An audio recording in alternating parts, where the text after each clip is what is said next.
দেখো বন্ধুরা, finally corner post section ready হয়ে গেছে। লিঙ্গ কমপ্লিট হয়ে আছে। এবার সে পেন্ট করলে হয়ে যাবে পুরো রেডি।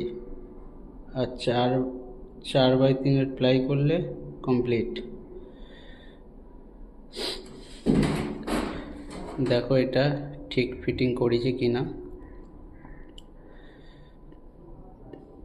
প্রবলেম হলে কমেন্ট করে জানাবেন।